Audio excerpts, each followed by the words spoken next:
Hello everyone and welcome along to live coverage of round number 13 of the Inside Line Racing League season here on Xbox One, and I'm glad to announce we're here in Belgium, an all-time classic, one of our favourites on the calendar, and thankfully I've got someone back this week. We thought he was struggling big time with, well, lack of voice, James. I think you've been commentating too much. Is that what it was? It may have been, Andy. It's great to be back. I completely lost my voice last week, and I apologise for that, ladies and gentlemen, but I'm back for Belgium this week after struggling on with all the British colds that I've been having recently, and we look forward to seeing how these drivers test themselves getting this very, very fast Spa-Francorchamps circuit.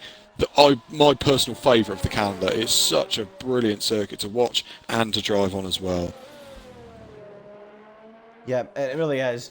An absolute classic. So many great corners. Eau Rouge, you know, it was a massive challenge back in the day. Not so now. You tend to feel that Pouhon now is the real challenge on this racetrack, you know, but Blanchimont as well. So many fantastic corners, and it will be an exciting one. It's one the drivers all look forward to, James, isn't it? You know, I was listening to so many people in the build-up to the race in Hungary last week, and they were all talking about how much they hated the racetrack on this game. I personally, back in the day, was a big fan of Hungary, but, you know, I'm not a driver anymore, I'm a commentator, and, you know, I loved going there. But I really, really believe that everyone on this racetrack at the moment, all 16 cars that we have this weekend, a solid turnout, are a big, big fan of this circuit. And James, I'm sure you'll agree, but why do you think that is? What do you think the main reason for that is? Is it just the high-speed nature of it? Yeah, it's got to be just the high-speed nature of everything about this circuit. It's just brilliant, the fast-flowing corners. I mean, it's very, very different to Hungary. Let's put it that way. It's basically the complete opposite to what they've just done in the Hungarian Grand Prix. Very fast circuit. You've got to show a lot of commitment for a lot of corners, right on the edge. Pouhon is probably the best example, as you said. Very, very difficult to nail on this game. Eau Rouge, just a fantastic corner, and Radion that follows that as well. It's just a brilliant driver's circuit. Everyone wants to win around here. Always produces great races. We should probably look towards the DRS as well. This will be a big factor, I think, in this race. We always talk about on some occasions, like to France and Austria, where it's very dominated by the DRS. This one.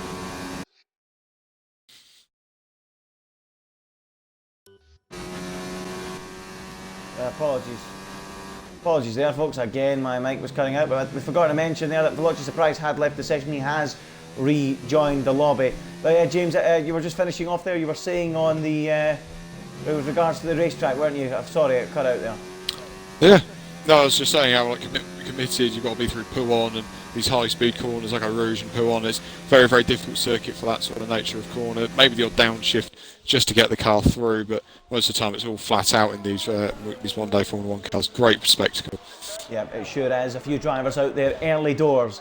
Getting a few lap times on the board. Interesting to see that unlike recent races, it appears the soft tyre is the best compound to start the race on.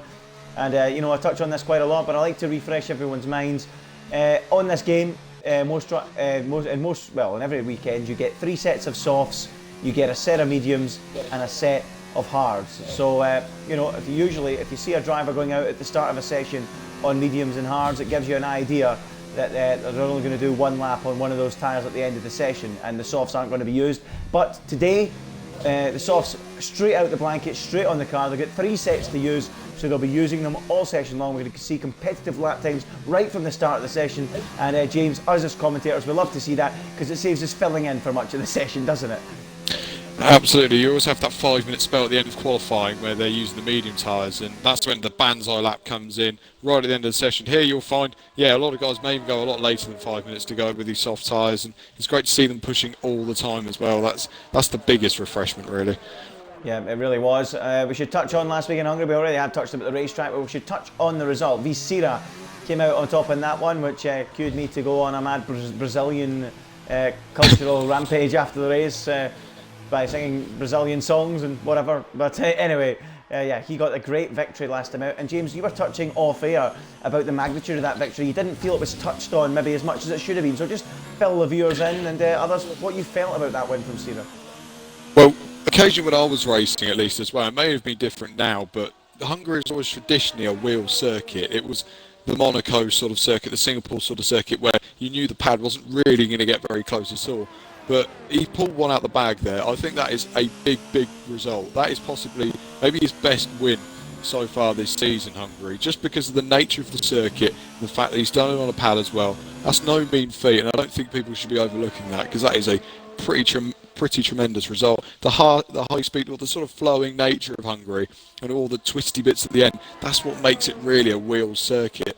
And he's managed to pull it off on a pad, and pull it off really well from what I hear. Yeah, absolutely right. You know, I actually remember speaking, I'm pretty sure you do as well, back in Germany after the race had concluded, and Cira was not thinking about Hungary as a track he could win. He was thinking more on to the likes of Spa, this track we're on now, to be a track to challenge on. But to get that win, as you say, James, a big boost for his confidence, a big boost for him as the season continues on. And you know, he's cut the gap a little bit to surprise, and there is plenty of rounds left, there's no doubt about it. There's time to try and close that gap. It's an uphill struggle, there's no doubt about it, especially against someone as strong as Veloci Surprise. But you know, going the right way about it, getting a win at a track where it usually wouldn't favour him, and you know, things can change. You look at real life Formula 1, Ferrari won in Belgium and Italy as expected, and then they rocked up in Singapore and won, and then everyone sort of turned around and looked at each other and went, okay, things have changed here. And you know, we've seen that in real life ever since. They've moved on and pushed on. Now can Cira do that, push on and continue to show that strong performance? Well, the thing is, for him, as much as it's for Joe as Surprise as well, this is now the business end of the season. So if you're going to get results like that, you have to get them on a regular basis. It's great that they're sort of they can't really be one-off performances. It's great that he's pulled it off in Hungary, but there's something happened somewhere. Yeah, I think somebody was off the track there. I think it was Limitless actually. It went off at Stavolo, and I think it was Murso or Murso, maybe Drelex actually, just about avoided him. Limitless has actually damaged a little bit of the front wing on that racing point, so not the ideal preparation for his first flying lap of the session, and he's going to have to make his way back into the pits. Quite a lot of damage on that front wing. I can only presume, James, that he's dropped it on the exit, on the gravel trap, on the exit of the first part of Stavolo, and bounced nose first into the wall. That certainly seems what he's like what he's done, maybe. Well, potentially that's a very difficult corner. That is one of the natures of the circuit as well. It's got gravel traps around some of the edges of the circuit.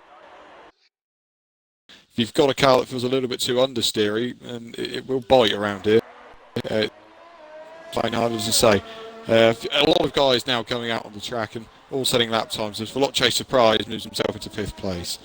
Yeah, Veloci Surprise goes 5th quickest, 1 minute 42.884. 2 tenths covering the top 5, less than a tenth, half a tenth roughly, covering the top 4. Just shows you how closely matched these drivers are, even on one of the longest tracks on the calendar. In terms of mileage, this is the longest track on the calendar, maybe not quite on lap time, or in fact it might be actually on lap time as well. So, you know, it just goes to show you just how tight this field is. 0.05 of a second covering the top 4. Surprise, interestingly at this stage, nearly 3 tenths away, but we should remember that he only just got back into the lobby before starting this flying lap after a few connection issues. So slightly on the back foot, Surprise, and you know, when it's soft runs and everyone gets 3 runs at it, Surprise perhaps losing one of his runs, that can compromise you a bit, James, can't it? Absolutely, it sort of puts you under pressure. On the next 2 runs you've got to perform.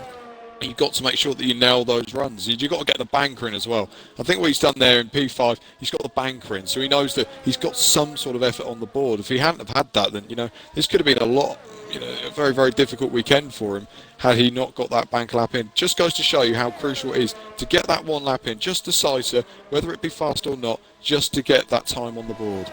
Absolutely, you're right there, and Surprise has that time now, so he'll be relatively happy. OMG, it's Joe is out there on a quickest lap, or his latest lap I should say. Whether it's going to be quickest, we're going to find out. Round the final corner, is he going to lower the bar from a 1:42.6? He is going to lower the bar, only slightly. 1 minute 42.572. He moves ahead of Cira, Piona Brown and Snazzy Evening up to top spot. Cira's currently in the pits. Piona Brown though, going very quickly, James, through the first couple of sectors, over a tenth up on his previous best, and this could be enough to dip into the 1:42.4. So let's keep an eye on what Piona Brown can do as he really attacks that final chicane, perhaps a little bit too much. Let's keep an eye on him round the final corner, up to the line. Piona Brown, 1:42.727, and I think he might have lost a little bit of time in that final sector, but things are looking very promising up at the front, James, aren't they? Absolutely, and especially Williams' team and people now Brown as well. He's not had a tremendous season by any stretch of the imagination. He's had good results in ILR in the past, had a few podiums in ILR in the past, but this is really a big would be a big result for him. For Williams, up in third place at the moment. They've struggled really to even score points this season, and that's not even just based on real life. That is genuinely how the team has gone so far this campaign. Tiro Limitless begins maybe his one of his first runs of this session, may only be his only run this session, so it's kind of crucial, this one for Tiro Limitless, that he's able to nail it as he comes down the Kemmel straight. Yeah, Limitless having a messy start to the session, as we saw earlier in the wall at Stavolo. Here comes CRG Murso, though, who we should mention. A big shout out to him, having returned to ILR action in Hungary during the week there. Sealed his place, I believe, into the Pro Draft, is it? Is that into the next round? Yeah, and into the Pro Draft during the week for a third year running. So fantastic job there from the man from Northern Ireland. Can he now back it up with a strong performance here in ILR? He's on a lap and he's coming towards the bus stop chicane. So here comes the Northern Irishman in that Alfa Romeo, but he's bailing out of this current run and into the pits. So that's the latest we've seen from Murso. So let's do what you were speaking about earlier, James, and have a little look at TRL Limitless as he heads towards the final sector. Bruno moving out the way. First time for BRL Bruno in ILR. Another Brazilian joining the fray, which is always good to see. Alongside the likes of Cira. We've not got João Pedro in here, but there's another man that has raced in this tier. So it's good to see another Brazilian joining as TRL Limitless makes his way high speed through Blanchimont. We will see some side-by-side action down there, I'm sure, in the race, as Limitless currently 15th with no time set. Gets really tight on the inside curb for the first part of the bus stop. Straightens up for the second, up to the line. What's it going to be? It's a 1:42.6, and we now have 5 drivers within a tenth of a second at the top of the time sheets. Wow, James, this could be one of the best sessions of the season so far. It could, absolutely, but Tiro Limitless is going to move on if he wants to get another lap in qualifying. He will be cutting it fine if he's able to get another lap in qualifying here. But a good effort to go P5. Really, I just like the way he took that final sector. Was patient through the final few corners there. Just didn't rush it. A lot of guys I kept seeing through the final corner really getting the back end down. That's not something you want to be doing. Obviously, it's going to reduce the traction. Thus far, you're not going to get a very good exit. You just seemed to nail it. It was very patient on the throttle. Got it all done very nicely in 5th place. And everyone's beginning, or some cars beginning to do other outlaps and really just ignore the trend, as it were. Yeah, well, Cira started his final flying lap. He might be doing 2, who knows? He might have fuel for 2, we'll wait and see, or ERS for 2. We'll keep an eye on it. Through the first sector, he's 0.097. That's around a tenth of a second up, but he's leery through the exit. That looked a little bit scrappy through Lecombe on the exit, and that might have cost him time. We'll keep an eye on what he does through the second sector as he now makes his way down through Rivage. Understeering all the while now through No Name and heading down towards the most challenging corner on this racetrack, Pujon. Let's listen to the engine. Having to back out through the left-hander, taking a lot of curb, and he's had to bail clean out of it. I think that mistake at Lecombe has cost him. So let's shuffle down to Snazzy Evening now, who's the next man to start a flying lap. So many of them on out laps. Let's keep an eye on him, James. Absolutely, he's coming down the Kemmel straight now and in towards Lecombe, I'm pretty sure that's correct, and then he goes through the chicane, and you see so much curve they take through there. You've got to fling the car back across the left and then the right again, and then just drive on the exit and not touch the grass on the left hand side, and then down towards this very hard right hand corner towards Rivage as well. Do not touch the curb on the exit there, you will spin the car. Keep all the car on the right hand side, but we flick it again to the left hand side. Limitless's day is over in qualifying, he's not going to get another lap. Laura Zangman, here we go then for Snazzy Evening, almost just really committed through Pujon. It's such a difficult corner to get right. You can almost bail out just a little bit, but not too much through Pujon. Through the right hander once again, take a lot of curb. You find a lot of drivers take a lot of curb around here and on the exit as well. And then down towards the end of the second sector towards Stavolo corner. Look how wide he goes. I'm surprised that has stayed in. And he's flat out through Stavolo and all the way down towards Blanchimont as well. He's going to get maybe a little toe off the Alfa Romeo there. Not really, he just bails out of it. He's absolutely flying his Snazzy Evening then through Blanchimont, flat out on the exit as well. Do not lift through there, and you go so late on the brakes in towards the bus stop chicane and locks his wheels really late into there. That's maybe compromised his run through the bus stop chicane, and then just short shifting your way up through the gears and up to the line. That is a sensational lap from Snazzy Evening of 42.2, and what a lap that is. He was really attacking that second sector in particular. He really just threw the car around with attitude, and he set a big benchmark for others to chase. Sira so far finding a tenth of a second through the first sector on his latest run, but that is going to take something very special. Snazzy just taking the racetrack apart on that lap there, pushing it especially through the Fagny chicane and through Pouhon. He was so strong. What Sira got through the first couple of sectors, he's finding nearly 3/10 of a second at the moment. It won't be enough. Surprise is 2/10 away from Snazzy Evening. It's going to be second at best for him. He's nowhere near the time of Snazzy. Can Sira find the time in the final sector to retake pole position? Because Snazzy, as you mentioned, James, locked up a little bit, compromised himself slightly. Sira, neat and tidy through there. He was down though on Snazzy after 2 sectors. Has he recovered the time to take pole away? Yes, he has, by 300ths of a second. What about OMG's Joe? Not looking too spectacular. Here comes P1R Brown though with a late charge. He's finding a lot of time through the first couple of sectors as well. Well, Snazzy Evening almost snatching what you could argue would have been a bit of a surprise pole. What about P1R Brown though? Can he steal an even bigger surprise pole then as he makes his way through the bust up chicane up to the line? It's P1R Brown! It's third. It wasn't the greatest final sector, but it's still a strong P3 on the grid, unless OMG it's Joe or Leopard has got something better up their sleeves. Joe's found 2.5 tenths. He needs one more tenth in that final sector, but before that we need to go to Leopard, who's on a great lap at the moment perhaps. Let's keep an eye on him. What's he going to do? 7 tenths down. That's pretty poor by his standards on Sira so far. Murso's gone up to 7th. Leopard now down to 8th. It needs to be a good final couple of corners. He only improves to 7th. So now we look for OMG's Joe, who needs to find exactly 1/10 if he wants to take pole away from Sira. Joe to the line. Oh, he's onto the front row. That must be close. That must be very close. But at the moment, that is it. And Sira has pole. But by how much? It surely can't be much, James. I don't imagine it is. Oh, look at that. It's identical times with Snazzy Evening, but for some reason, he starts ahead of him on the grid. Oh, can you believe that? That's a mistake from the FIA. Snazzy Evening will be furious. But it is Sira on pole. Joe second, Snazzy Evening third. The top 3 covered by absolutely nothing. James, take us through the rest. Absolutely, P1R Brown in 4th and his best qualifying of the season and really good qualifying. Surprise only in 5th. Limitless his first and only run in the qualifying session, 6th place, really good effort from him. 7th for Leopard, it's 8th for Morso, 9th for Jason, 10th for Ivro Reynolds on his return. Jolix is 11th with overkills. Bruno starts from 13th, Langman from 14th place, and I think Verstappen is 15th or 16th. There's a couple at the back and I couldn't quite make out who they were. Wow, what a session, James. Oh my goodness. Okay. Wow, well that has just thrown an enormous curveball as we go into the start of this race. Goodness gracious me. Well, we're going to have full wet conditions. This is going to mix it up, James. Yes, this is what I wanted. I wanted to see a wet race, and I wanted it to see for such a long time. We're finally going to get to see a wet start. We haven't seen many. I don't think this season we've had a wet start to a Grand Prix, so this is quite something.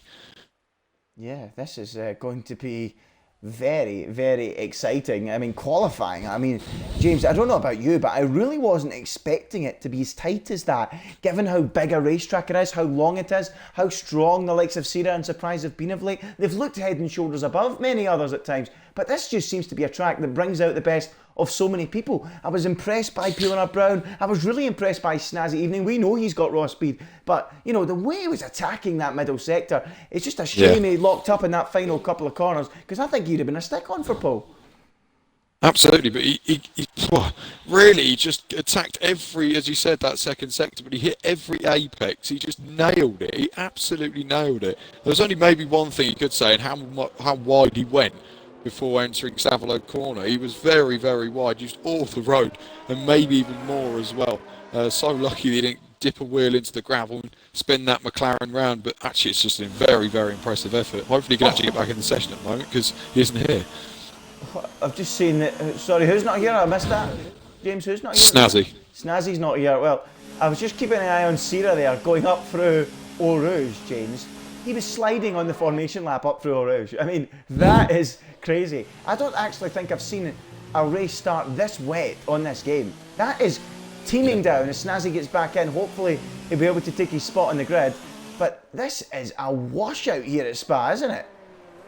It is absolutely teeming down, and really advantages in the ballpark here of Sierra. I mean, most people would suggest that wet conditions is got to be the pad that would favour these conditions, and he is on pole position, really giving himself the best opportunity he can to just light this race up. Interestingly enough as well, he's recently said on Twitter that he did do practice in the wet, and he was even suggesting you go flat out up Eau Rouge in the wet. I don't think it would be quite that this race. I'd be very, very surprised if he did. But he's definitely done his wet weather practice. Not many drivers tend to do that, so interesting that he's decided to go for it.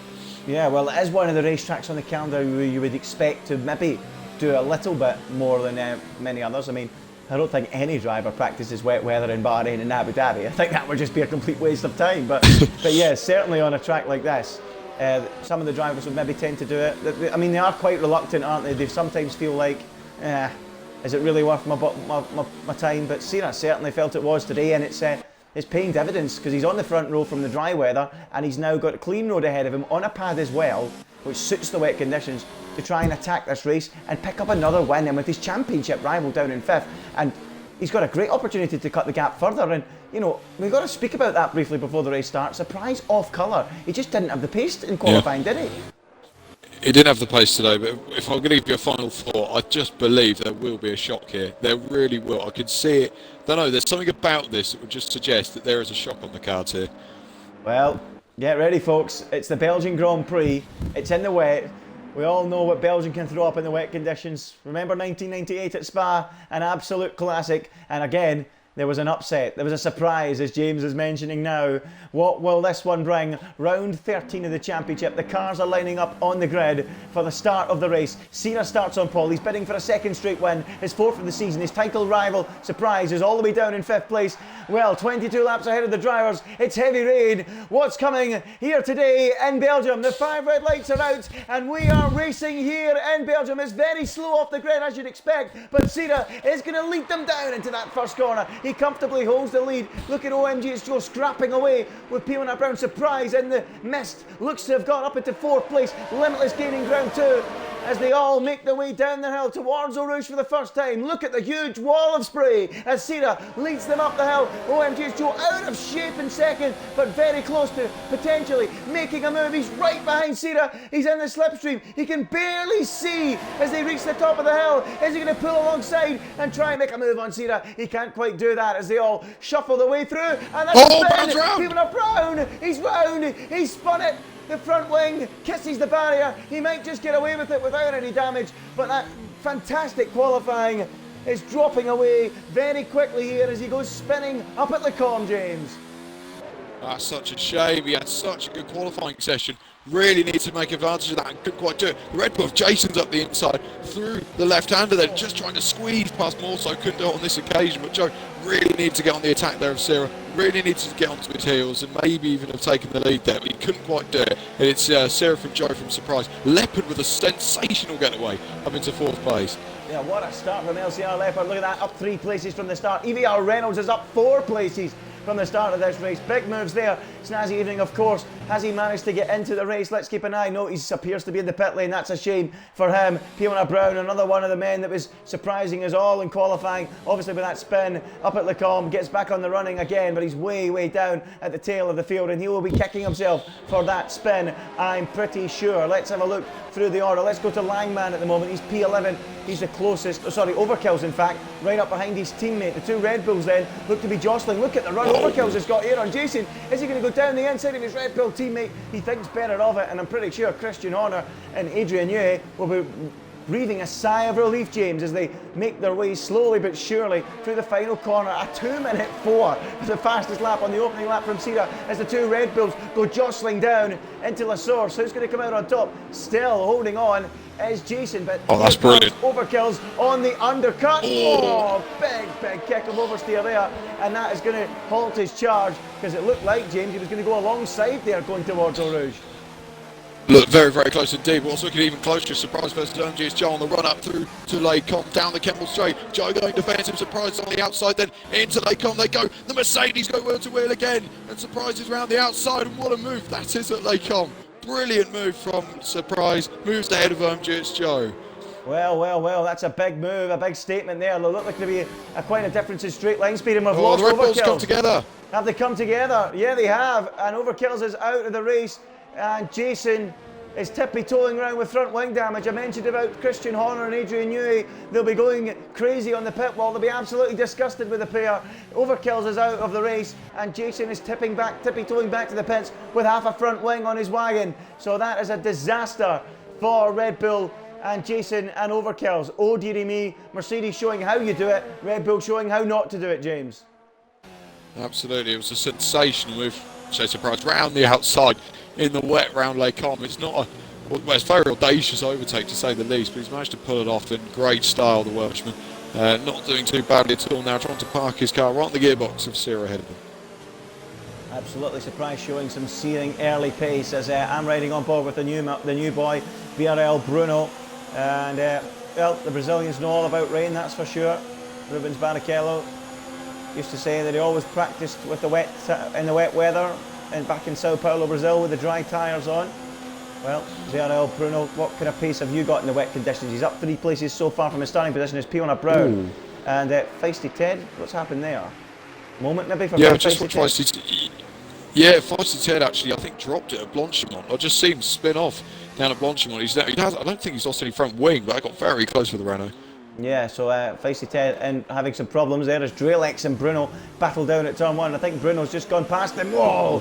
Dralex there giving Bruno a bit of a thud at the left rear tyre to left front tyre, and Bruno flies through, and he is showing some good paces. Sira has had a moment. Whoa, where's Joe? Whoa, he's off the road. What's gone on there? Joe was being so forced off the road there. They were actually forcing each other off the track. That was crazy, the two Mercedes. How Joe's kept that on the road, I will never know. Well, I don't know what's happened there. Apologies for missing that, folks. We weren't expecting anything crazy happening at the front. But Sira has obviously had a major moment, perhaps up the top of the hill. He's got front wing damage, serious front wing damage. The left side of the end plate is totally broken to bits. So Sira in the wars here. And it's yet another driver from the top 5 in this race at the start of this Grand Prix in the wars. That's now Snazzy Evening, who didn't make the start. Sira now with no front wingers, along with who was it? It was, goodness me, who was it? Fiona Brown as well. So that's 3 drivers out of those top 5 in the wars. And OMG's Joe, as you mentioned, James, rubbing wheels with Velocis of Surprise. They were forcing each other off the racetrack. I don't know what happened there. Joe was, they were going down the straight there. From what I caught the last moment, Joe had all 4 wheels on the grass on a straight. I mean, what is going on there? That is Mercedes really getting close and cutting it fine. And we haven't really seen them do that too much. And look at Leopard now. It's all over the back of Joe in towards Blanchimont. Yeah, he is. He's climbing all over the back of him, and these two don't get on.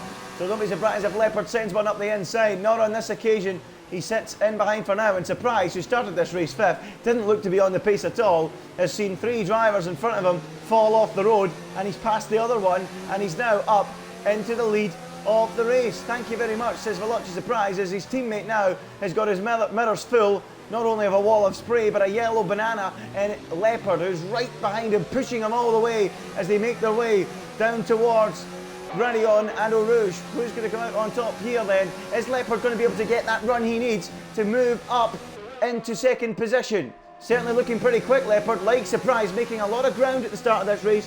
Both of them up 4 places, but at the moment there is no way through. Leopard too far back, and he is not going to make that move at the top of the hill. And look at that, he's going wide, he's off the track. He's locked up, he's going to go running right across the escape road, and very nearly collects OMG and Joe as he rejoins. Ho, that was close for Leopard. It just shows you, even these top drivers are struggling in these difficult conditions. I've never seen such so many errors from these top drivers, James. They're struggling out there. Absolutely. They've got absolutely no grip out there. None of them can keep it on the racetrack at the moment. It's like ice, that racetrack. They don't really want to be on it at all. And as a result, the experience you'll see now will really come into play. Those drivers who've got that edge of experience, those years above everyone else on this track, on this game as well, and just the way that they drive, they're going to have that advantage here. The likes of TRL Limitless, you'd expect to be where he is and maybe pushing on a little bit more. Same with Reynolds, he's been here in before. And, you know, we forget that Reynolds, well, we won't forget that Reynolds took pole position in the Azerbaijan, let's not forget. He has got good wet weather pace as Reynolds, not really falling off the back of the racing point yet. Could he be the man, James, to spring that big surprise we were thinking about? Could he be that man? What do you think? Possibly. It's not completely out of the question yet, but it's really what happens to the likes of Joe and Leopard as well, because getting very close to the racetrack. You know, if Leopard goes for one of his audacious lunges, then you feel that perhaps, you know, it could well happen for him. He could find an opportunity to pounce and possibly get himself onto the rostrum. It's not completely out of the equation, but anything can happen yet. It's a long, long race, this one. It absolutely is. There's a lot of action going on in the midfield. Pieter Brown, Langman and Drelex all in a close battle. Drelex at the tail of that little trio at the minute, who believes he could have a good weekend here. He's chasing some strong points, and he can keep the car on the island. The way people are dropping out of the running here, he's got every possibility of it. So Drelex at the moment making his way up the hill in P10 behind Langman, and I think Pieter Brown's just slowly getting away from these guys now. I think he just overtook Langman, and he's not actually hanging about, is he, Pieter Brown? He's flying along, gone past them, and is now up into 8th position. So let's keep an eye on Langman and Drelex. We could see a nice little scrap developing between this pair rather soon, and Feisty Ted isn't too far back either, so these three in fact could be in a battle. Remember folks, Sierra damaged the wing. We do not know how at this moment. We can only assume he dropped it somewhere on the racetrack in the first sector. That's why he's down in 12th place, having started on pole position. Jason, he tangled with his teammate Overkills, and that's what happened to him. Verstappen is out. Snazzy Evening didn't make the start of the Grand Prix, so that is what happened there. Surprise, running away out front as things stand, but Leopard looking very close to OMGH Joe again, James. He looks so aggressive on his right foot on the accelerated pedal. Does Leopard there through pull on. He was basically sideways, but he was so committed just to keep his foot in it. Was Leopard there. Brilliant to see, but he's under pressure from Limitless behind as well. Limitless hasn't dropped away, as I say. Leopard gets a little bit of a tangling moment through Stavolo. Could cost him a little bit of time there. Yeah, absolutely. I thought he was going to drop it into the barrier. It was really was. Very close between them, but very close for a moment, and there he goes again. He's just dicing with death at the minute, Leopard, isn't he? He's just going for everything. How late he was at the brakes. Yeah, well, that's crazy. No fear in the eyes of Leopard at the moment, and he is absolutely going for it. As he now reels in OMGH Joe, Limitless just sitting in there, waiting for any fireworks that may be about to happen. We know how experienced he is, and you spoke about the experience earlier on, James, didn't you?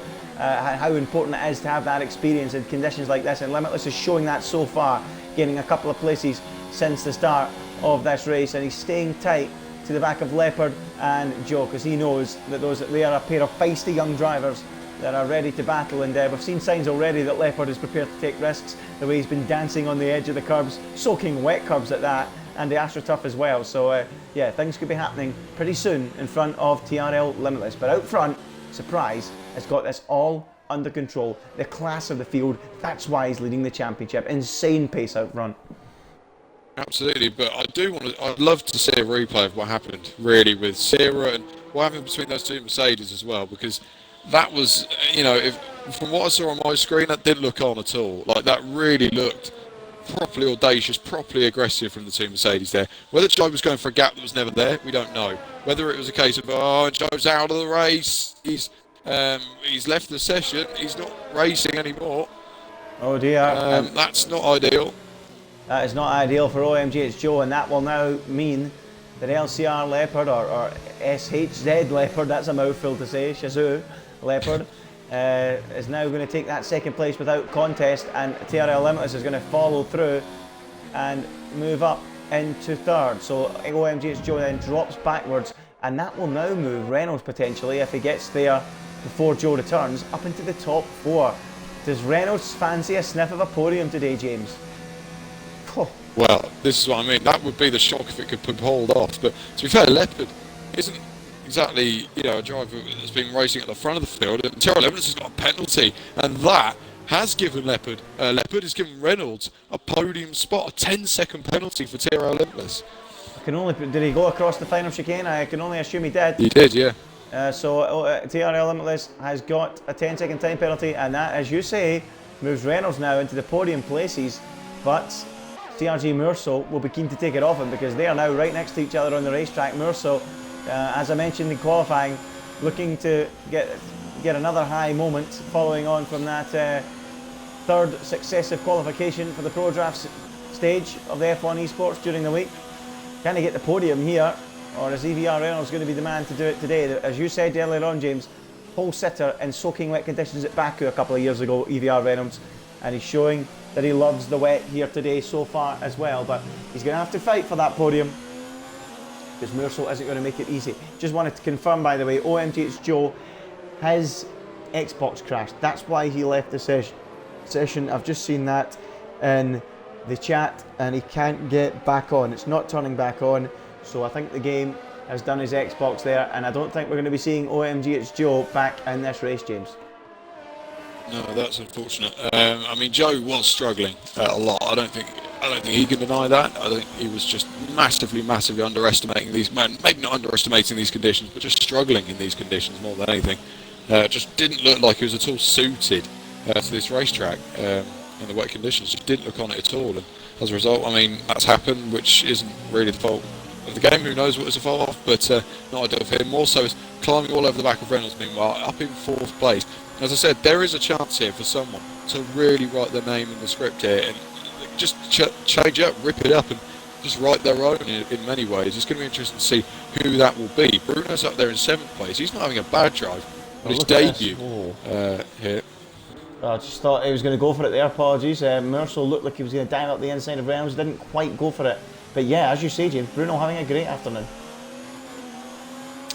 Yeah, up in 7th place, and Brown up in 8th as well. So he's not exactly fallen away. There is a chance for Brown to maybe still get a podium here. So I'm completely out of the question. Bruno gets past Joe, Joe's AI car now. Yeah, it looks like after only 8 laps out of 28, it just shows you how difficult the conditions are. We've lost Joe due to connection, we've lost Snazzy Evening due to connection as well. But you know, the likes of Piona Brown who was up front, Sierra who was up front, making mistakes, and we're only 8 laps in, we're not even half distance yet, and the order has been shook on its head. Nobody in the top 4 places started in the top 4 places. That just goes to show you, you know, Surprise started 5th, Leopard started 7th, Limitless started 6th, Reynolds started down in 10th or 11th place. So that just shows you, you know, how much this race has changed and evolved due to these damp conditions so far. Surprise though does hold that lead, but Leopard looks pretty handy in these conditions, doesn't he? He doesn't look awful, does he? He definitely looks like he's got a bit about him in these conditions. And Joe's been cleared now, so he's got a bit of clean air. And this is really where we're going to see Leopard in his prime, in his element. He's got to get on it now and just see if he can close down the race leader for Lotto's Prize. Let's not forget, Leopard actually won this Grand Prix in the first season of ILR on Xbox. That was a pretty eventful race with Tero Martin and Joe on that occasion as well. We had Cyril Hamilton and Hayden at the time leading the Grand Prix under the safety car, so all sorts of things happened on that day, and that was maybe one of the best races we've ever seen in the league. I'm trying to invite James to the game. Can you try and do it? Sorry, not James. I'm trying to invite Joe to the game. Can you try and do it? Yeah, I don't know if it's possible. Yeah, I'll see.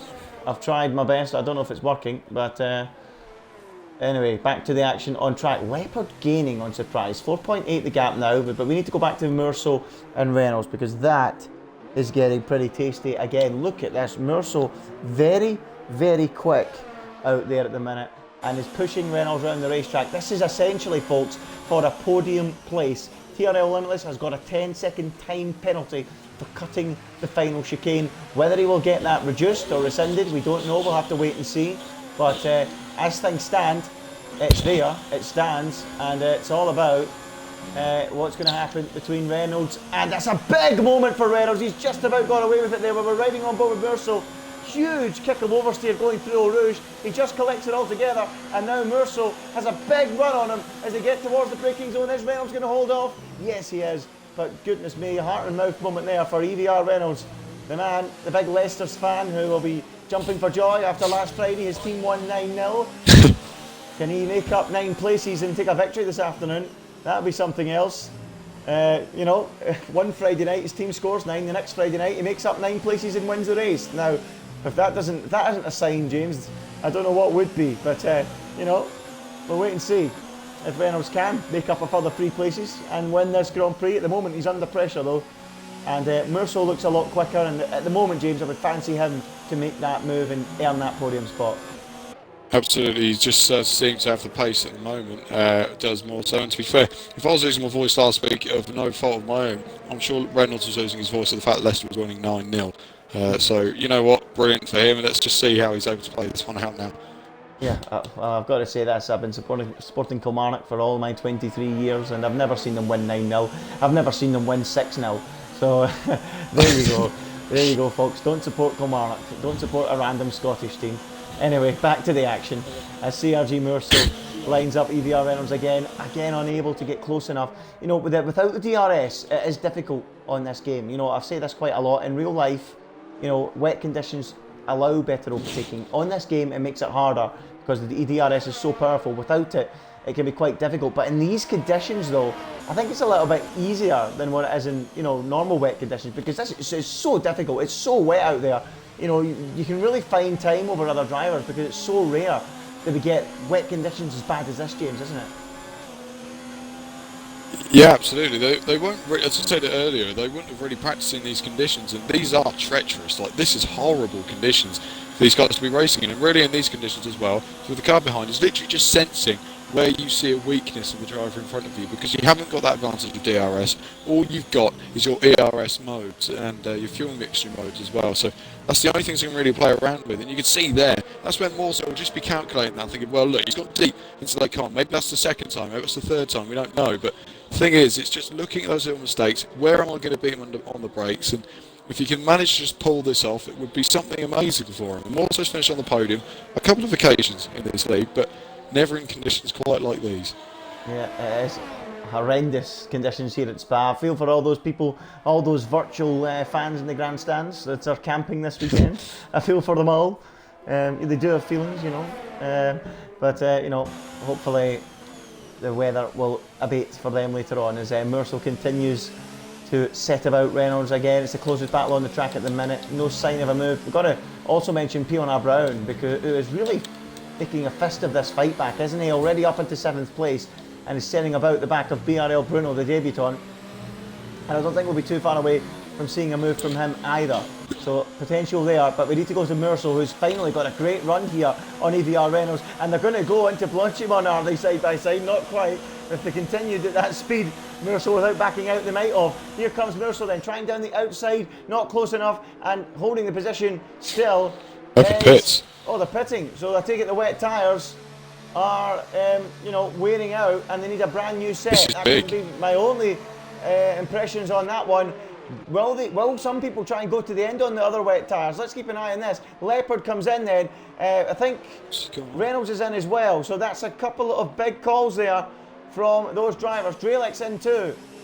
So even though it's absolutely bucketing down, James, the wets are still wearing out, even though there's that much standing water. Certainly on some drivers. Can anyone try and go to the end though? That's a big question.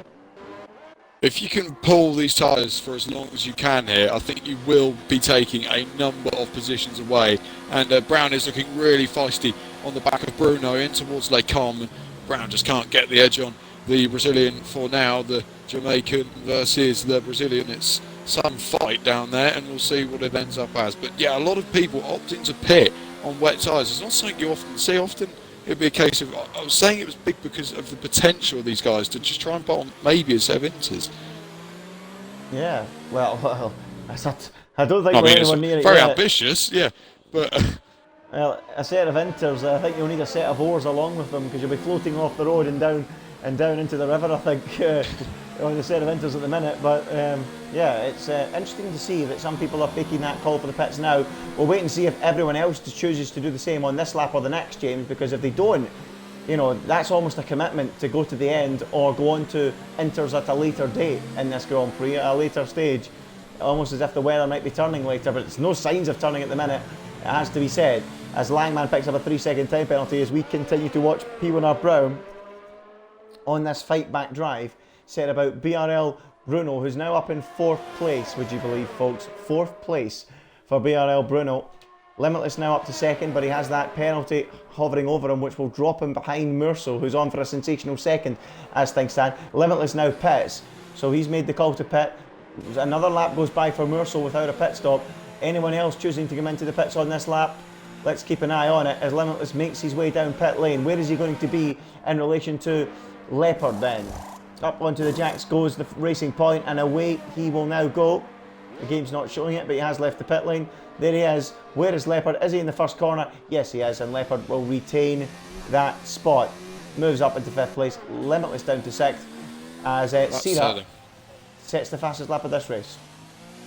That is telling. The fact that Sierra set the fastest lap on 8-lap-old wet tyres. That really does suggest that this track may be fast improving, as Brown is going for a move on Lecom in against Bruno here, and he's side by side with him, and they go and they make contact with each other, and the Williams has been punted a little bit by the Haas there, but forced his way through.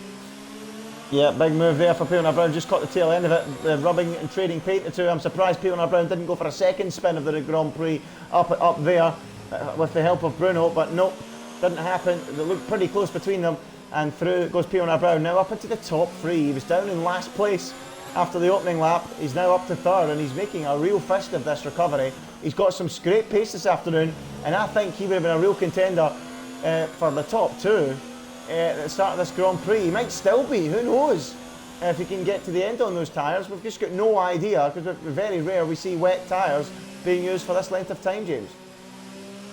Absolutely, and he's doing a really, as you say, he's really making a meal of this, and getting on with it is P&R Brown, really driving a great race in the Williams. It hasn't really looked that bad in terms of overall pace as well. I feel like actually if he hadn't had the spin, I reckon he could still be right up there. Let's keep an eye on Surprise. Is he going to go for a pit stop? Nope, he's going to go on another lap.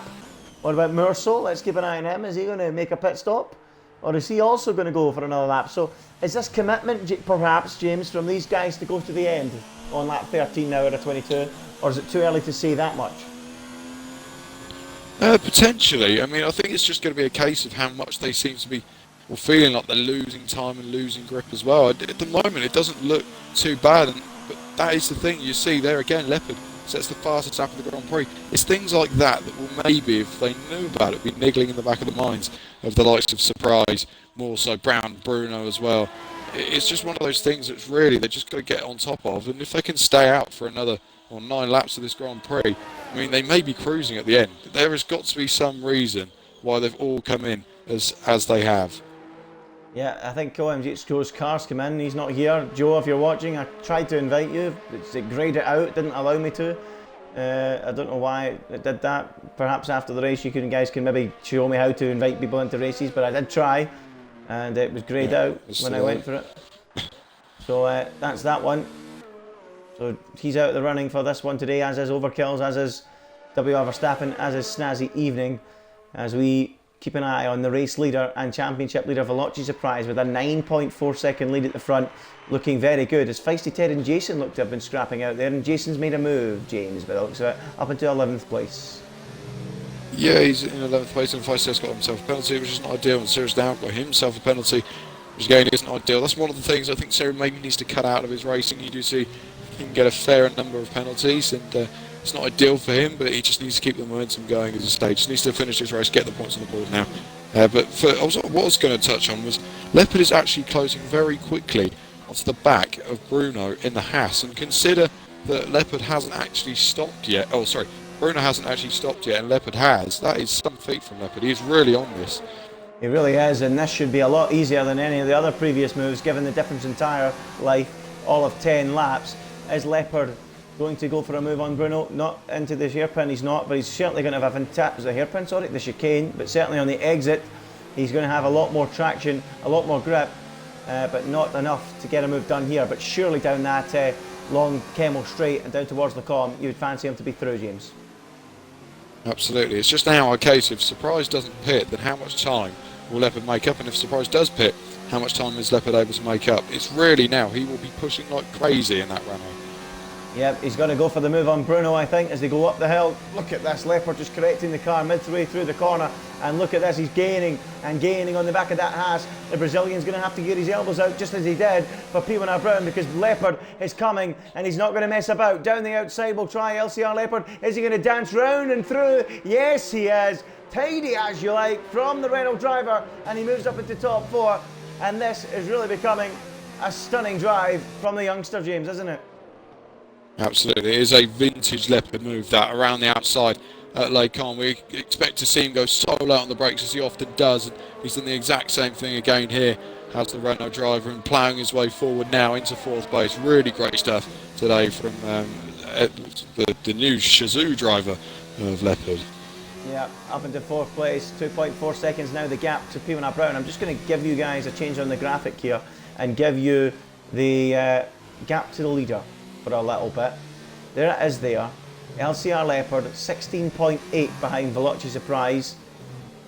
So what do we think? 8 laps. It's asking a lot from him to catch and pass him, but I think what these guys might be thinking is there puncture possibilities maybe for the front runners? Interesting. I'm not too sure, but remember Hungary, there was a lot of sort of thoughts around that, wasn't there? A lot of people did say that the tyres were going very, very close, or cutting it very fine, to actually losing the tyre completely. It may not be the case here, but we might see it, who knows. The fact of the matter is, if Surprise pit now, he wouldn't be leading the race. He would fall out behind Leopard, so that's really the gamble he's taking now. He will have to go to the end. Yep, absolutely. As the fastest laps continue to tumble now into the 1 minute 59s by the looks of it. James, can you give me an update on Surprise's current pace? If these guys are in the mid 59s, what kind of lap times is Surprise doing? And that will give us a real insight to whether he can get there or not. Because that is a big question. That is a massive difference. Recent laps, he's been mid to high 201s. So wow. That is some margin, really. And also is actually faster than the race leader and has been for the last few laps. Everyone, apart from Brown, who seems to be sort of matching the pace of him at the front of the field, really everyone else is miles quicker than Veloci Surprise at the moment. Really bizarre scenes. You never really see the slowest car in the field leading the Grand Prix. Wow. He's not the slowest car in the field, but he's not one of the he's by no means near the fastest. Yeah, he's what, 2 seconds nearly? 2 seconds off the pace? Yeah. So 2 seconds off the pace per lap, 15 seconds to the lead, 7-8 laps to go. This is going to go very tight. This is going to be very tight. Do not go anywhere, folks. Surprise doesn't have this in the bag just yet. Leopard might just have a say in this. He might just. He's looking quick, he's looking strong. As is Limitless behind BRL Bruno. And is he going to be going for a move soon? I think so, as P1R Brown picks up a 3-second time penalty. Limitless, remember, does have a 10-second time penalty as he has a big slide there. Making his way through the exit of Stavolo, where he had that moment, we believe, in qualifying. So let's keep an eye on Limitless then, as he makes himself a big presence behind BRL Bruno. Is he going to now dive up the inside, perhaps not into the braking zone? They're both going to go a little bit deep into the corner. Limitless will cut back to try and get that better exit. Takes an awful lot of curb, and I think that slightly compromised him on the run out of the corner as Bruno accelerates away from him. Lap 16 out of 22. Surprise still leads by only 7.7 now to CRG Moore, wow. who is looking very quick out there. Right, so the last lap time then for Veloci Surprise, a 2:01.9. For Leopard, a 1:59.7. He's so much faster than the race leader at the moment. He could cruise onto the back if he can keep the speed up for the next 7 laps or so. Well, there you go, folks. James crunching the numbers for you. That's the data you guys want. 2.2 seconds. Shazoo Leopard is quicker than the race leader at the minute. So he's 2.2 seconds per lap, roughly quicker than our race leader at the minute, with 6 laps to go, and the gap is 13.4. Oh, this is tight. This will be tight. Leopard's tyres will wear, but Surprises at 15 laps old will wear probably a little bit more. I just don't know. To be fair, in terms of conditions, it's totally different. In terms of the actual sort of race that we've got here, very, very similar to that we had in real life in many ways. Hamilton was closing down Leclerc relentlessly on the last few laps of that Belgian Grand Prix and just couldn't find the move when it mattered most on the last lap of the race. it is a similar scenario where Leopard is having to pass cars and close down the race leader. And the race leader is losing so much time, not only to Leopard, but to Morso behind him as well. Morso is gaining hand over fist against Veloce Surprise at the moment. So, could he win the race? Could he win the race? Is he Possibly. Well, who knows? Who knows? It's been a topsy-turvy race. All sorts of things have happened. Just when we all thought it was going to calm down, and Surprise was going to saunter off into the distance, all of a sudden, there's some real. Oh no! Leopard just went down the inside into the bus stop chicane, made contact with Brown. He needs to get the move done there, but not in that sort of way. And may have lost him some front wing. I'm not too sure, but that's very lucky if he's got away with that. Well, keep an eye on that. We'll have a look in a minute because Limitless was very close to making a move on Bruno. He's now diving down the inside at the source and they make contact. Bruno pushed aside and Limitless into the first corner. How rare do you see a move into the source? Takes the place away from Bruno. Bruno's having none of it. He's going to go side by side into Eau Rouge perhaps. Oh, he backed out of it and just as well he did because that would have been an airplane crash there. So Bruno now tucks up behind Limitless and will try once again. This Brazilian is keen to fight, but he can fight no more because Limitless, I think, as they reach the braking zone, will be through and gone and up into 5th place. He caught him by surprise. He touched him into turn 1. They made contact, but he is through. What did you make of that one, James? It was touch and go, slightly aggressive, but was it just about okay? Just about okay. Really on the limit from both of them, but that's what you really want to see, I think. You want to see that hard sort of nature racing. We always go on about it. We like the sort of hard nature of a wheel-to-wheel battle, and that's exactly what we got there. I want to crunch the numbers again for you folks because it's an interesting one, to say the least. Morso last lap was a second faster. Set his personal best lap time last time round in Morso, and it was a second faster than Veloce Surprise. Oh, well, he's looking good. He's very quick. Yeah. Very quick. Can he do it, James? You spoke about surprises. You really did speak about them at the start of this race. Yeah, I did. And we mentioned Reynolds midway through the race with his strategy. How far is he going to get up? But I think the big story, and we can't ignore it, is Morso. Second at the moment and hunting down the championship leader, Veloce Surprise, at a rate of around a second a lap. I don't think it's going to be enough though. I just don't think it's going to be enough. Oh, you know, I don't know. It's so tight, so marginal at this stage. 2 minutes, 0.9 more so that last time around. A 2:01.8. Thing is, if he keeps the pace as he is more so, he will win this race. He will win it. He's got to pass him, granted, but with the pace factor alone, he will catch him. I don't think there's any doubt about that. I genuinely think he can catch him here. Well, this is going to be a scintillating finale to this very strange Belgian Grand Prix. It has been an interesting one, shall we say, as Bruno has now been overtaken by Reynolds and he's now driving on up the road up into 6th place, potentially 5th with Limitless's time penalty, and he's got the boot down and is racing off into the distance, so Bruno loses another spot. The other question that we haven't spoke about too much is whether these wet tyres will last the full 22 laps. How often do you see a no-stop? This is why I think Surprise is losing so much time. I think he is cautious, so much more cautious on his tyres at this stage of the race. But if you ride on board with him, even now, you'll see him come into corners, easing off so much, lifting, coasting through corners. He's just barely touching the accelerator pedal. He just cannot afford to spin that car, and he's short shifting everywhere. That cannot be doing his tyres. Well, certainly not doing his race pace any good. There's no doubt about that. He's losing so much time as a result of that. It's crazy. It's now 5 seconds to Morso behind him. Yeah, the gap is coming down. Do you think perhaps the Surprise is just saving some ammunition for the final lap when Morso gets there?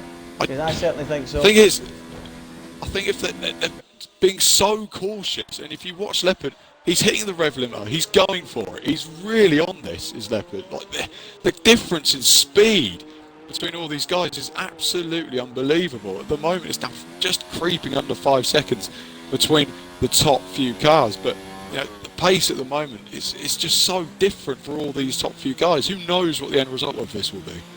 Well, a 2:02 flat this time from Veloce Surprise. Certainly not setting the world alight with that. It's not quick at all, is it? As we now head on to the final 4 laps, and it's still surprise by 4.5 seconds to Merso, who just is determined to cut this gap down. I just think Surprise is hiding something. I think he's got that little bit in his pocket in those tyres for that final lap to hold off Merso. I think he's reeling him in. I think he's just letting him himself be reeled in, teasing Merso at the minute. I really do. He's dicing with death at the moment, is Veloce Surprise. It really is. It's so close to the edge, I think, of these tyres. The tyre lights are just going to almost like they've just fallen away completely. I mean, he's looking like a bit more on it now. Like, he's actually hitting the rev limiter, which is, well, that sounds silly, folks, but it's something he hasn't done the last few laps. He's been coasting everywhere, so maybe feels that these tyres are now in a bit of an optimum shape to push a little bit more. Well, let's keep an eye on him. This is what I rode on board with him a few laps ago. How much of a short shift are we seeing here? Still a bit of a short shift. Still a little. But he is pushing a little bit more. Just the difference in speed. It's 2.5 seconds on the last lap slower than Leopard. 2.5 seconds. That is ridiculous. I think he's put the boot down. I think Surprise has definitely put the boot down this time round. The gap stabilised to Merso here. And are we about to see Surprise take off? Yeah, I was just watching Leopard through Stavolo there, and he was absolutely all over the place. Had no grip on these wet tyres. This is it's a very great watch, this one. So interesting, so calculating in the way that the race has been planned out. Look at this from Surprise. Toying with us! 2 minute flat! 2 seconds quicker this time round. Well. He was at it. He was at it all along. He had plenty of life left in those tyres. And that will cement the win. You say that. I don't know whether he does. I don't know. I mean, you say he's toying with us, but there's something about this that still just doesn't seem right. He wouldn't have held off that long before pushing, surely. That is a bit...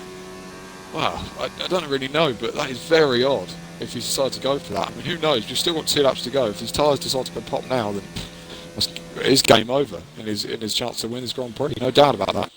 Well, he's increased his pace. He obviously feels confident now that he's going to keep them within the window he needs. And maybe Merso now is the man that needs to worry and needs to drop off the pace and into the clutches of Leopard, because Surprise is now starting to drop him again.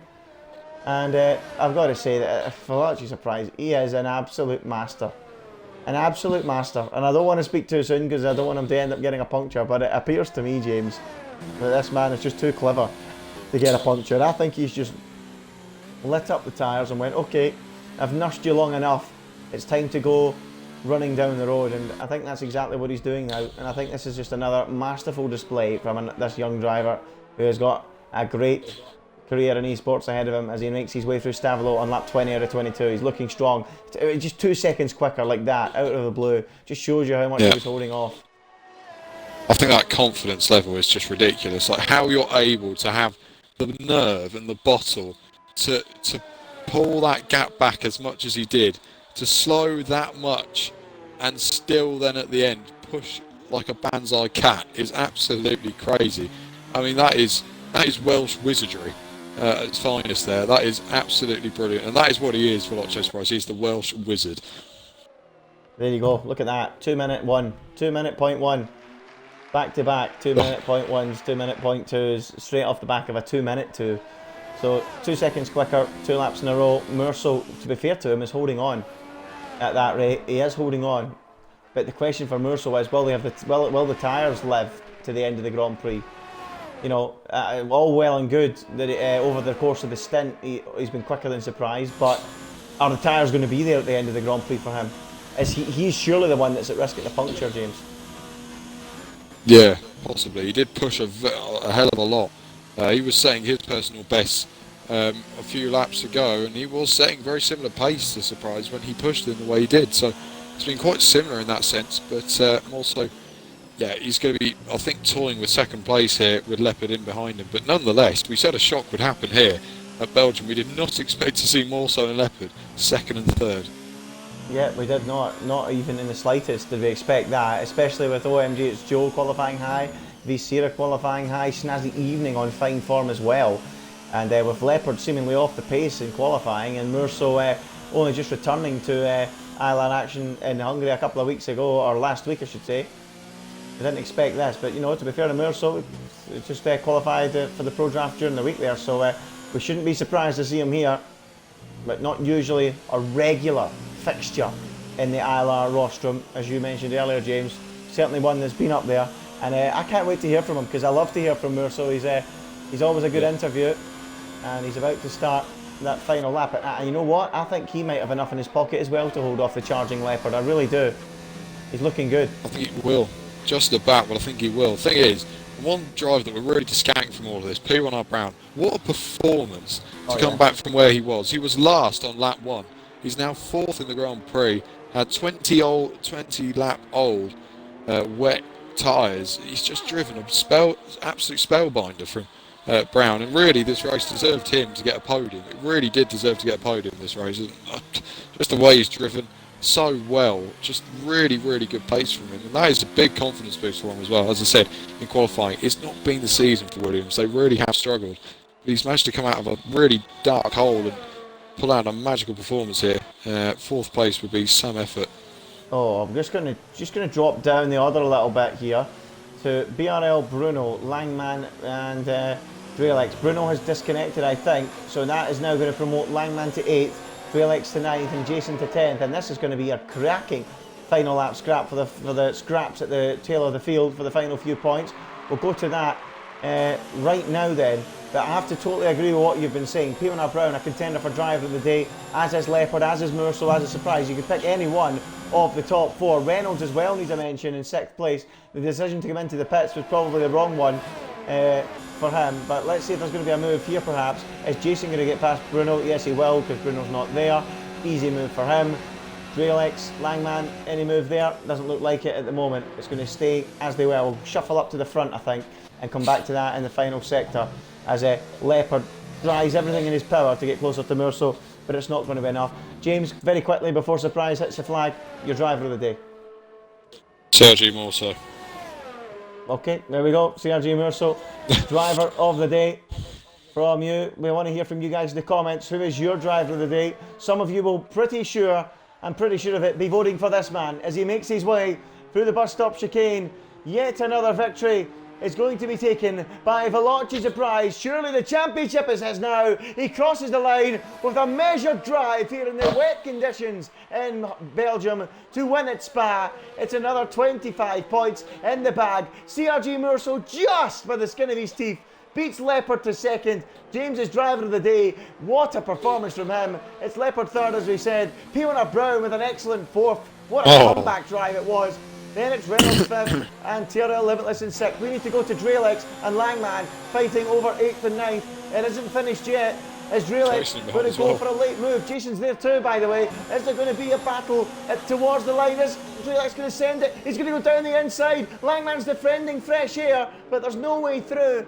And as they go through the final few corners, it's going to finish as they are on the road. Langman will be 8th, Drelex will be 9th, and 10th across the line will be Jason. But because of the penalties, Langman drops behind them all to 10th place. Wow.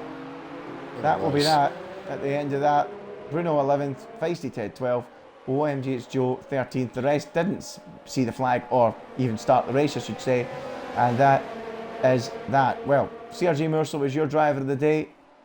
I'm going to have to agree with you. I'm going to give it to Merso as well, James. I thought he was excellent. He was absolutely excellent. But what a weird Grand Prix. That was such a weird race. We've never seen such a... I don't know. I don't really know why it was weird, but just so many front runners crashing out early doors, and it just left gaping holes and a gaping opportunity for those who wouldn't usually get onto the podium, even sometimes points, to get into where they didn't. Some of the drivers today have really held their own in this Grand Prix. Surprised with a sensational performance, no doubt about that. The likes of Morso and Leopard, that is standout from those two. Really well driven Grand Prix from both of them. Yep, great Grand Prix from both drivers. Not the podium we expected at the start of the race. A few surprises, it has to be said, as James mentioned at the top of the show, we would get in the wet conditions, and of course Sira with that big mistake almost ruining his championship hopes. But that is the final results of the Belgian Grand Prix. It's Veloci Prize who picks up yet another victory here in Belgium. 25 points in the bag. It's CRG Merso who comes home in second place. Fantastic job from the Northern Irishman. Third place for Leopard, fourth place for Piona Brown. What a drive from the back of the field for him to come home in fourth. So many contenders for driver of the day. The fastest lap award, believe it or not, it went to EVR Reynolds. Remember, he won back in qualified from pole, back in Baku. He finished fifth today. And great result for him, 10 points and the fastest lap for him as well. But James has got the guys ready and waiting for interview. James, take it away after a very interesting race. Absolutely interesting to say the least, and we start with Josh, winner of the Belgian Grand Prix, of the Belgian Grand Prix, and Josh, it was maybe not the best qualifying in the world, but the start seemed to be sort of measured. And then there was all the sort of carnage went on. We don't know what happened to Sarah, and we don't know what happened with Joe either, to be honest with you, at the start of that one. So, just talk us through the start. I went for a wet setup for that race. I knew it was going to be tough putting on a wet setup at Spa with the wings. They need to be low, but yeah, I just went for the wet setup, and then obviously I got the P5, which I wasn't really happy about, but. Into the race, Piona Brown spun. That was pretty scary. And then I managed to get ahead of Joe, and then obviously Sarah lost it. Going up Eau Rouge and Radion. And then there was a little incident where Joe tried to go up my inside when I was defending the inside. Yeah, and then he went onto the grass. I don't know what happened there. And then, from there on in, it was just keeping it consistent. The gap was pretty big behind me. I had a feeling Leopard would pit, and I knew that the one not stopping at all was the best strategy. So GG to the top three. Absolutely, just a moment in that race where obviously we saw Leopard pit, and his times were looking very, very good. And in fact, a lot of guys behind you at a point of the race were actually a lot faster than you. That's pretty much most drivers. There was a spell in that race where I'm going to be honest with you, you were 2 seconds off the fastest times and the fastest pace in the race. Was there just a moment in the race where you just backed off completely, trying to save the tyres or fuel? What was going on? So I was trying to figure out if my tyres would make it to the end. So I was going extremely slowly to get as least tyre away possible. And then I realised Morso was doing the same strategy as me, but he was going much quicker, and I thought maybe his tyres are going to die.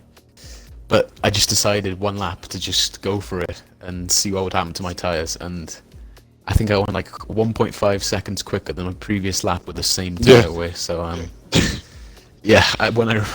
No, it was 2 seconds. It was pretty stupid. It was 2 seconds. I realised I was getting the same tyre weight no matter what, so yeah. In fact, I think at one point in that race, I think it was very late, I think like 17 or 18, Leopard sets the fastest lap of the race, I think at one point. And that lap, on the same lap, you were, it was 2.5 seconds. And I was horrified. I didn't know what I was watching. It was really bizarre. Anyway, at least we got that over. And we moved to Italy, Josh. A circuit that you liked, a circuit that you're thinking, you know what, we've got to keep the momentum now. I don't like the track. It's just a slipstream fest. It's probably the biggest slipstream fest of the season, to be honest. Just not looking forward to that one. Absolutely. Well, congratulations. We moved to second place CRG Morso in his first podium of the season. Also, it's been a while since we've seen you on an ILR roster. It must be good to be back. Just a bit, mate. Just a bit. I didn't expect to be. Talking to you after the race and interview. To be honest, I wasn't expecting much heading in. Seeing that it was full wet, obviously, and they're my weakest conditions. So I honestly didn't expect much. I was thinking maybe if we could squeeze a top 5, it would be good, but.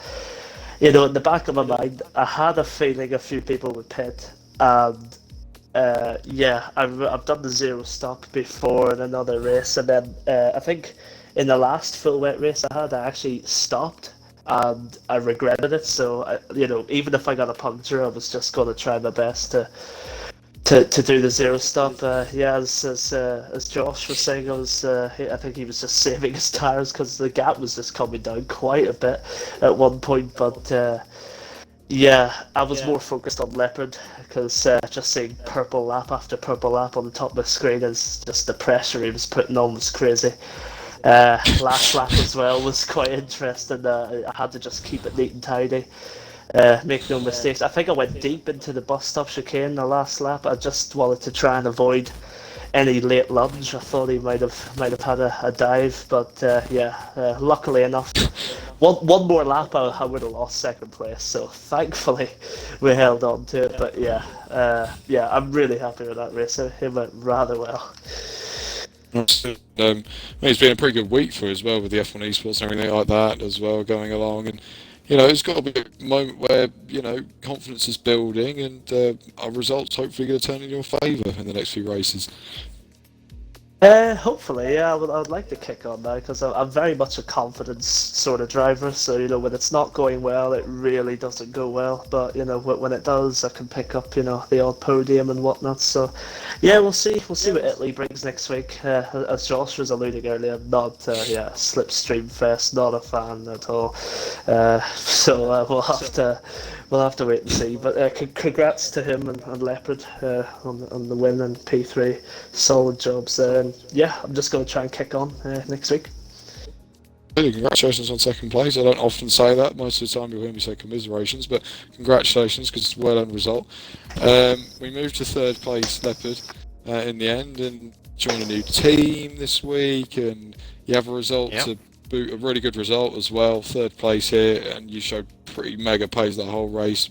You did decide to pit though. Maybe a strategy that you wanted to do or didn't want to do, looking back on it? Hindsight's a wonderful thing. Obviously, looking back, obviously the better decision was to not pit, but what can you do? I decided to pit. I think when I pitted, I thought about it like why have I just pitted? I could have easily just got these to the end. I didn't clog that. I could have easily got the wets to the end, but hey ho, oh well. It was good to show some decent wet pace because usually the wet is probably my biggest weakness, but to show pace to keep with the front runners is really good to see. Like surprise, I went with the wet setup in quali. Not much more to that, to be honest. Absolutely. Like I've said to the other guys as well, looking ahead of future races is a way to sort of build on now the second half of the season. What are you sort of expecting for the second half of the season now? Just try and get as many good results as possible. I'm not in a championship fight because I decided not to race to start with, but I think after the classic that I was swearing inside, I want to race now. So I think I'm focusing more on other leagues, but I'm kind of just using this league as just a bit of fun, like league racing should be. Trying to take this league as light-hearted as possible whilst not in the championship fight, and who knows if I ever decide to race again, or get into a championship fight, so next season beyond, then might try and take it a bit more seriously, but yeah. Absolutely. Well, congratulations on the podium result, and as you said just after the race, it's a race of just a weird race, wasn't it? Really, there's not the sort of race that we sort of expected, but it's fair to say I called it before the lights went out about what sort of a race we have, and it was a race of shocks, and it was a race of some of the big names falling at the wayside. Yeah, it was a strange one, wasn't it? It wasn't a race, filled with excitement and battles. It was a race of, shocks, surprises, in the sense that, Cedar dropping it, we didn't expect that. Joe ran into trouble, didn't have much pace. Qualifying was so tight with Snazzy looking quick as well. It was a strange race. Pieter Brown had some serious pace as well. If he never had his spin at the start, I don't know what he would have been capable of. But, it was strange to see the big drivers spinning. It was nice to see them. The big drivers been put out of their comfort zone today. I felt a lot of them struggled. A lot of them made mistakes at key moments and ran wide and made errors. I think the only man that didn't make any mistakes at all today was the man that went on, the front two, really. I think I remember seeing Leopard have a bit of a slide as well at one point, ran across the runoff area. wrong decision on tyres as well. But I think the top two were the only two out there actually today that didn't make any mistakes at all, and I think they deserve a lot of credit. They're the top two drivers. They're the top two for me that would go down as the main contenders for driver of the day. But yeah, it was a really exciting race. Enjoyed it, and on to the next one, because it was nice to see the drivers properly having to fight. And I've got to ask Josh, what exactly happened to Sira? Where did he drop it? Because we missed it. I think he tried to take a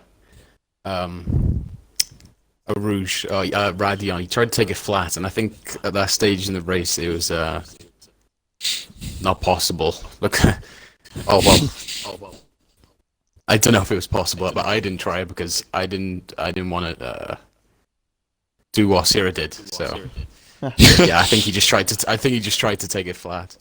And he tried a little bit too hard. Well, I did see on Twitter that he was talking about taking it flat, and it's backfired on Sira on this occasion. So unfortunate for him, but yeah, thanks for clearing that up, Josh. Yeah, that's all from us then, folks, here after the Belgian Grand Prix. As the guys have said, we're heading off for a slipstream fest. They don't enjoy it. We're off to Monza. We enjoy it in the commentary box. The Italian Grand Prix is up next. Myself and James will be in the commentary box for that one next Friday night, the same time of 7:30. Congratulations to Veloci Surprise on the victory, and well done to Leopard and of course Merso on the podium. Good night, folks. That's all.